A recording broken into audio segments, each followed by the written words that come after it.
Thanks for being with us tonight. You know, the United States was the world superpower, both respected and feared. Wartime presidents like FDR, Eisenhower, and JFK said what they meant and meant what they said. Fast forward to the Obama administration, clueless on the world stage, completely clueless on the war front. President Obama has no war strategy, a feckless and fickle foreign policy, and a paper tiger image, all the while threatening just about everybody and going after just about nobody, never meaning what he says or saying what he means. His policies are destroying our country, putting our troops in harm's way, and endangering America's security. His bloviating is creating ill will around the world. Pity the next president of the United States.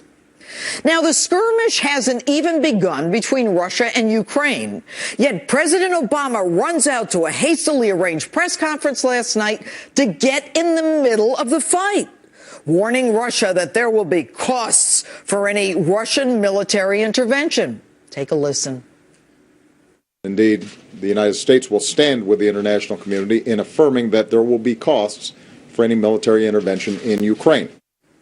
Really, Mr. President? What are you going to do?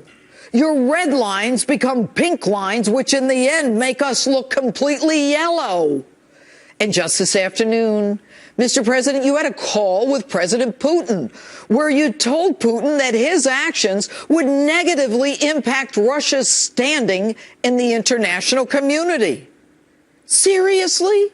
You're worried about Russia's standing in the international community? Why don't you worry about your own, which is a mess? And by the way, who made you the world's cop? Being dictator in the United States doesn't make you king of the world. What is it about you? Is it your ego? You don't even have a dog in that fight. Don't you have enough to do here at home? You can't win a war, and yet you can't wait to get in the middle of someone else's. Come on now. Is it those war credentials that you earned fighting the Taliban in Afghanistan after dithering for months, deciding on a troop surge, and then telling the enemy your withdrawal date? It's clueless. Some military strategy, one apparently even you didn't believe, according to your then Secretary of Defense, Robert Gates. So why are you scrapping for a fight? For what? Your red lines, your threats, your foreign policy, it's all full of hot air.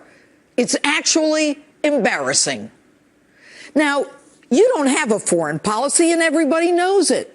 Have you already forgotten that you and hapless Hagel just announced this week you were reducing the size of the military to pre-World War II levels while the rest of the world is on the march, increasing the size of their military?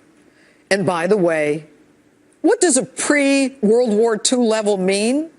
Everyone going to be flying around in a prop plane? Then for sure we'll never be able to protect our troops around the world, as in Benghazi. Hell, why not go back to F-Troop?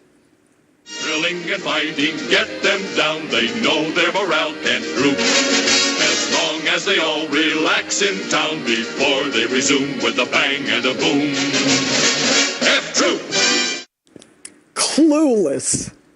And what's with hapless Hagel, one of two senators voting against sanctioning Iran, who's actually said on Al Jazeera the United States was the world bully?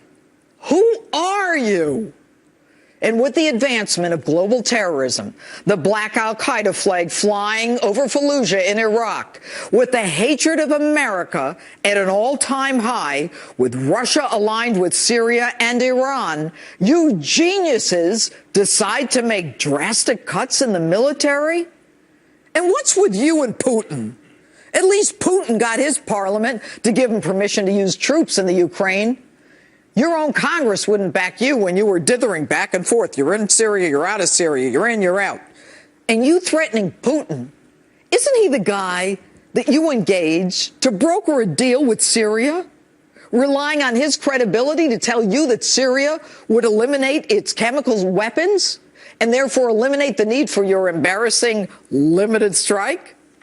And speaking of Putin, you begged him to return that traitor Edward Snowden, the one who told us the truth after your director of national intelligence, clueless clapper, perjured himself and lied before Congress. And speaking of Syria, why did you wait for the blood of 100,000 innocent civilians to be spilled on the sands of Syria before you even threatened to act? Yet in Ukraine, they haven't even started the fighting and you want to get in the middle of it. By the way, aren't you supposed to be a pacifist? Did you forget you won the Nobel Peace Prize? Mr. President, everyone is laughing at us. You're like a schoolyard bully. No one's afraid of you. Putin sure as hell isn't. He knows you're no Eisenhower, no FDR, and no JFK. He's a former high-ranking KGB. He's got all the military credentials he needs. And what might your military credentials be, Mr. Commander-in-Chief? And that's my opening